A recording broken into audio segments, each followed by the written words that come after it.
अभ्यर्थी हैं, उन लोगों को बेहोश हो गए हैं और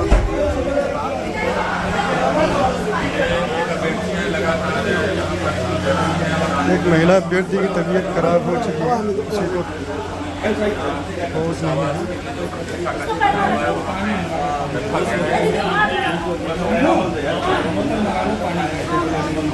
रुकिए, लेके आ रहे हैं। पानी बाहर से दे दो, कोई लिया भाई पानी देना थोड़ा सा।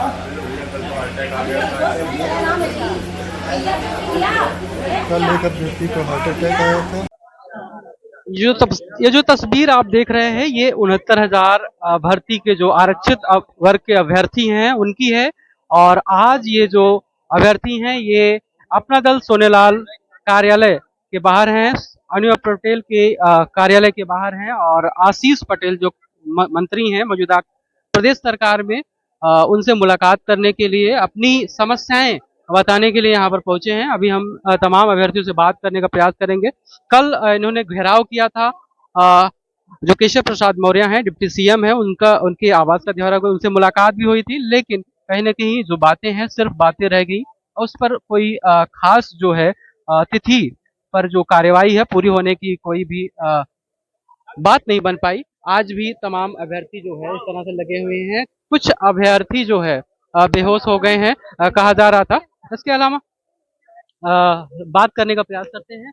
अब क्या कहेंगे, जिस तरह से लगातार जो है आप लोग प्रदर्शन कर रहे हैं, अपनी बातों को रख रहे हैं, लेकिन सरकार उसे मान नहीं रही है, क्या कहेंगे आप?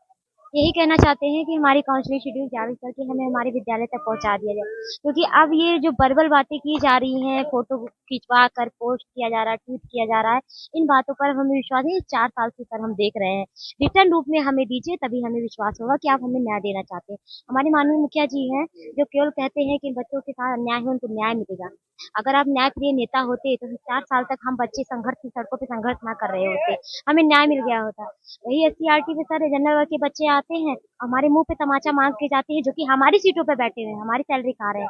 लेकिन आज हम लोग को ऐसे मुंह पे चिढ़ाते हुए, ऐसे मुंह पे तमाचा मारते हुए हमको तकलीफ नहीं होती है। हमारे घर परिवार वाले चिंतित रहते हैं, ना हम यहाँ चैन से सो पा रहे हैं, ना वो चैन से सो पा रहे हैं कि हमारी बेटियां सेफ है कि नहीं सेफ है। रात को फोन आता है, बिटिया कहीं मिला जगह कि नहीं मिला, सोने की कहीं व्यवस्था हुई, खाने खाया पिया कि नहीं खाया। सरकार की तो सुन ही रहे हैं, शासन प्रशासन के अत्याचार तो सही रहे हैं, साथ में अब तो गाली हम लोग घर वालों की भी खा रहे हैं, समाज की भी खा रहे हैं, पास पड़ोस की भी खा रहे हैं। क्या यही यही दिन देखने के लिए हम बने हैं? क्या हमारे माँ बाप ने इसीलिए हमको पढ़ाया लिखाया है कि आज हम यहाँ सड़कों पे संघर्ष करें और यहाँ पे पिटते रहें? हमको न्याय दे दीजिए, हम अपने घर चले जाएं। और अभी तो हम सिर्फ न्याय की मांग कर रहे हैं, हमें नियुक्ति पत्र दे दीजिए, वरना हमें पता है कि इस बेसिक शिक्षा विभाग में कौन सा ऐसा अधिकारी है जो हमारे आरक्षण को 4 साल पहले खाकर बैठा है।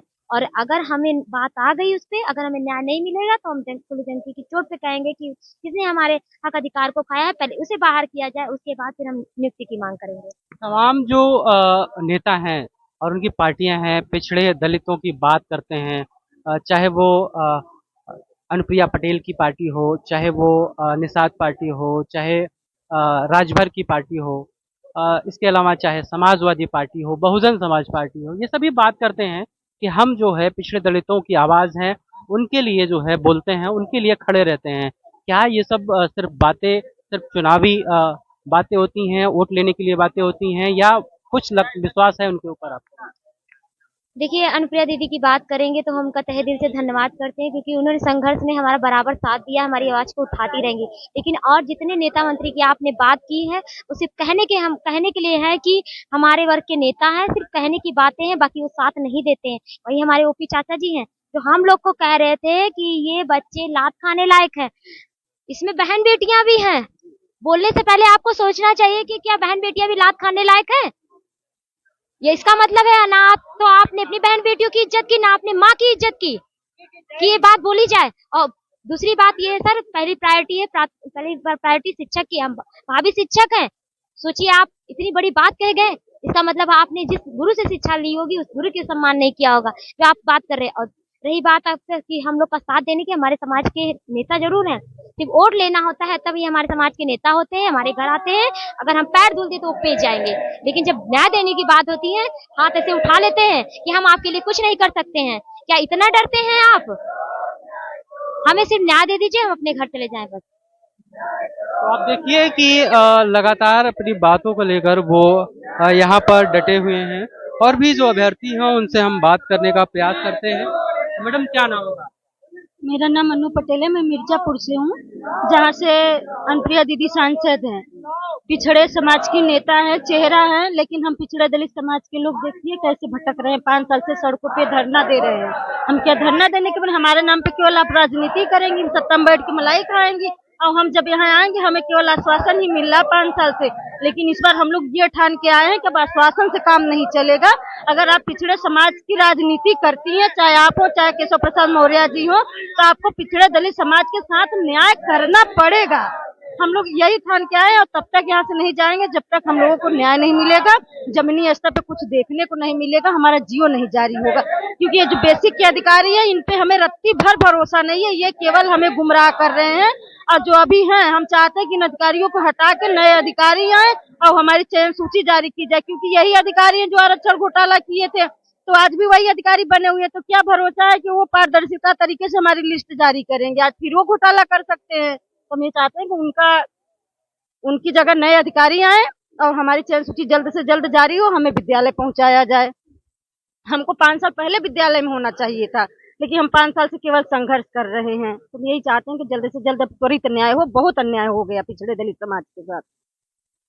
तो ये बातें हैं तमाम जो अभ्यर्थी हैं आरक्षित वर्ग के उनकी बातें हैं। क्या नाम होगा मैडम? सर मेरा नाम प्रमिला चौधरी, इलाहाबाद से है सर। ये जो प्रदर्शन है इतना लंबा वक्त लग रहा है, इसमें फैसला भी आ गया और उसके बाद जो है समय दिया गया सूची जारी करने का। सूची जारी करने में क्या समस्या लगती है आपको? सर सूची इससे पहले 2 साल पहले भी जारी हुआ था सर, मगर आज हाई कोर्ट का आश्वासन भी मिल गया। हम लोग वहां से भी जीते हैं, आश्वासन भी मिल गया मुख्यमंत्री से। केशव प्रसाद मौर्य जी ने भी कहा, आशीष पटेल भैया भी ने कहा, और हमारी अनुप्रिया दीदी ने भी कहा कि हम बच्चों के साथ घोटाला हुआ है, इन लोगों को न्याय मिलना चाहिए। सर फिर इसमें तो हम लोग साथ न्याय क्यों हो रहा है, देरी क्यों हो रहा है सर बताइए? इसका मतलब है कि हमारे जो अधिकारी बैठे हैं बेसिक के, उन लोग हम लोग की लिस्ट जारी करना ही नहीं चाहते। हम लोग फंसाना चाहते हैं सुप्रीम कोर्ट में, चाहते हैं कि बस हम लोग ऐसे फंसे रहे और 2 साल 3 साल से चलता रहे और हम मौत काटते रहे। सर इन अधिकारियों को हटाना चाहिए। ये अधिकारी इतने भ्रष्ट हो गए हैं कि मतलब हम लोग की जिंदगी एकदम नरक कर दिया। आज हमारी बहनें हॉस्पिटल में, हमारे भाई हॉस्पिटल में जिंदगी और मौत की जिंदगी से जूझ रहे हैं। बताइए किसकी गलती है? हम लोग की लिस्ट लोग गलत निकाले हैं।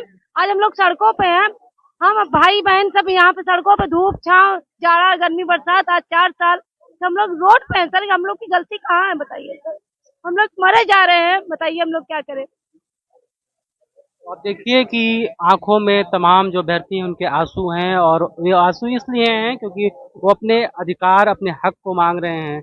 और अगर व्यक्ति को अपना हक भी समय से ना मिले उसके लिए भी इतनी लड़ाई लड़नी पड़े और वो भी सबसे बड़े दुनिया के सबसे बड़े लोकतंत्र में, तो ये कहीं ना कहीं शर्म की बात है। लेकिन जो हमारे नेता हैं उनके कानों पर जू भी नहीं रेंगती। इस तरह से तमाम जो अभ्यर्थी हैं उनसे हम लगातार बात कर रहे हैं कि उनकी जो समस्याएं हैं वो उनको सरकार क्यों नहीं मान रही है। आपका क्या नाम है? मेरा नाम विक्रम यादव है, जनपद फैजाबाद से हूँ। हम लोगों की प्रमुख मांग ये है कि जो डबल बेंच से ऑर्डर आया है सरकार उसे लागू करे। अगर माननीय मुख्यमंत्री, जैसा कि मीडिया बता रही है, प्रशासन के लोग बता रहे हैं, माननीय मुख्यमंत्री ने 18 अगस्त को जो बेसिक शिक्षा विभाग के अधिकारियों को आदेशित किया है कि माननीय हाईकोर्ट के आदेश का पालन किया जाए। सबसे बड़ी बात यह है कि अगर माननीय मुख्यमंत्री ने रियल में आदेश किया है तो बेसिक शिक्षा विभाग के अधिकारी उस नियम को, उस आदेश को क्यों नहीं मान रहे? इसका मतलब कहीं ना कहीं उत्तर प्रदेश के माननीय मुख्यमंत्री जी की जो मंशा है वो स्पष्ट नहीं है, हम लोगों को न्याय देने के लिए स्पष्ट नहीं है। अगर माननीय मुख्यमंत्री जी की मंशा स्पष्ट होती, अगर वो मानते तो पिछड़े समाज के लोगों को न्याय मिलना चाहिए। तो मैं मानता हूँ बेसिक शिक्षा विभाग में कोई ऐसा अधिकारी नहीं है जो माननीय मुख्यमंत्री के आदेश को न माने। अगर मानता है तो फिर ऐसा, ये बहुत ही दुर्भाग्य की बात है, कोई अधिकारी माननीय मुख्यमंत्री बात को नहीं मान रहा। सब इसमें दूसरी सबसे बड़ी बात यह है कि जिस भर्ती में जो आरक्षण घोटाला हुआ, जिन अधिकारियों ने घोटाला किया, वही अधिकारी आज बेसिक शिक्षा विभाग में अपने पदों पर बैठे हुए हैं। आप ये बताइए, ये तो संभव नहीं हो सकता जिन अधिकारियों ने घोटाला किया हो वो अधिकारी हम लोग को न्याय दे दें। वो अधिकारी कभी नहीं चाहेंगे कि हम एक पारदर्शी लिस्ट जारी करें और जो इनलीगल छात्र वो वायर हों, जिससे वो लोग भविष्य में जेल जाएं। हमारी प्रमुख मांग है जो लोग पहले घोटालेबाज अधिकारी हों उनको पहले बर्खास्त किया जाए, उन्हें जेल भेजा जाए। एक निष्पक्ष अधिकारी को उनकी जगह तैनाती दी जाए जो हमारी आवाज़ को, हमारी लिस्ट को निष्पक्ष पारदर्शी तरीके से बना सकें, हम लोगों को न्याय मिल सके। केशव प्रसाद मौर्य जो डिप्टी सीएम है प्रदेश सरकार में, उनसे आप लोगों की मुलाकात हुई, लेकिन कोई खास बात बन नहीं पाई। अब चूंकि कैबिनेट मंत्री हैं आशीष पटेल, उनसे मुलाकात करने की आप लोगों की योजना है। क्या वो दबाव बना पाएंगे सरकार पर कि वो जल्द लिस्ट जारी कर सकें? देखिए बिल्कुल बना सकते हैं। वो एक जो है एनडीए के घटक दल के नेता हैं, और उसकी वजह से कितना दबाव लगता है डालता है? देखिए मैं ये मानता हूँ कि आदरणीय अनुप्रिया दीदी एनडीए के घटक दल हैं, उनका ही दायित्व बनता है बजट उठाने के लिए। अगर वो चाहें तो शीर्ष नेतृत्व से आदरणीय प्रधानमंत्री से, आदरणीय गृहमंत्री से मिलकर के इस प्रकार का तुरंत निस्तार कर सकती हैं। इसलिए हम लोग इसी उम्मीद के साथ उनकी आवाज़ पर आए, और हमें पूरी उम्मीद भी है कि इस बार वो हमारी आवाज़ को केंद्रीय नेतृत्व तक एक बार पुनः पहुंचाएंगे और हम लोगों को पुनः नियुक्ति दिलाएंगे। तो आपने सुना कि जो तमाम अभ्यर्थी हैं वो उनको विश्वास है कि अ, जो मौजूदा कैबिनेट मंत्री हैं अपना दल एस के, वो उनको विश्वास है कि वो कहीं न कहीं जो एनडीए है उस पर दबाव बनाकर जो है नई लिस्ट जारी कराने की दिशा में अच्छा काम कर सकते हैं, और उनके फायदे के लिए नई लिस्ट जारी करने का काम कर सकते हैं। तो इसलिए ये लगातार जो है इस कार्यालय के बाहर अपनी बातों को रखने के लिए, मुलाकात करने के लिए यहाँ पर आगे जो भी अपडेट होगा आपको बताते रहेंगे। धन्यवाद।